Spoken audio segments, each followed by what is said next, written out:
Semence vivante. Une semence. Une destinée. Une vie transformée. Bonjour, bienvenue sur Semence Vivante, un petit message pour bien commencer ta journée. Je te souhaite une très belle journée remplie de paix et de force. Sois béni. Tu as toujours le choix. On entend souvent « Je n'avais pas le choix », mais la vérité est que Dieu a créé l'homme avec la capacité de choisir. Chaque décision ouvre une porte. Chaque choix construit une destinée. La Bible dit « J'ai mis devant toi la vie et la mort, la bénédiction et la malédiction. Choisis la vie. » Deutéronome 30, 19. Dieu conseille, avertit et appelle, mais il ne force personne. Adam et Ève ont choisi la désobéissance. Josué a choisi de servir Dieu. Et aujourd'hui encore, toi aussi, tu as un choix à faire. 1. Tes choix déterminent ta direction. Beaucoup veulent une nouvelle vie sans changer leurs décisions. Pourtant, la Bible déclare « Ce qu'un homme aura semé, il le moissonnera aussi. » Galates 6, 7. Chaque choix est une semence. Choisir. L'orgueil, le péché, les mauvaises fréquentations produira toujours des blessures.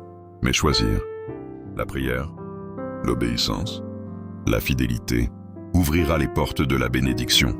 Tu ne peux pas marcher loin avec Dieu tout en gardant des habitudes qui détruisent ton âme. 2. Même dans la difficulté, tu as encore le choix. Tu ne choisis pas toujours ce qui t'arrive, mais tu choisis comment réagir. Joseph a été rejeté par ses frères, mais il a choisi de rester fidèle. Job a tout perdu, mais il a choisi d'adorer Dieu. Paul et Silas étaient en prison, mais ils ont choisi de louer Dieu. À minuit, Paul et Silas priaient et chantaient les louanges de Dieu. Actes 16, 25.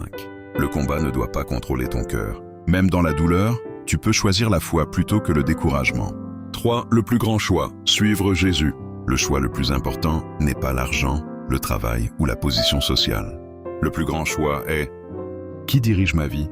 Moi et ma maison, nous servirons l'Éternel. » Josué 24, 15. Dieu cherche encore des hommes et des femmes capables de choisir la vérité malgré la pression du monde. 4. Arrête de dire « Je n'avais pas le choix ». Parfois cette phrase sert à justifier la colère, le péché, la désobéissance, les mauvaises décisions. Mais aujourd'hui, Dieu te rappelle que tu as encore le choix. Pardonner ou garder la haine, prier ou abandonner, croire ou douter, revenir à Dieu ou rester loin de lui. Le fils prodigue a fait le mauvais choix en quittant son père, mais il a aussi choisi de revenir, et la grâce l'attendait encore.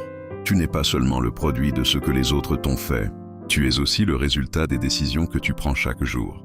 Aujourd'hui encore, Dieu te dit « Choisis la vie » Deutéronome 30, 19. Choisis la foi, choisis l'obéissance, choisis la sainteté, choisis Jésus. Car une seule décision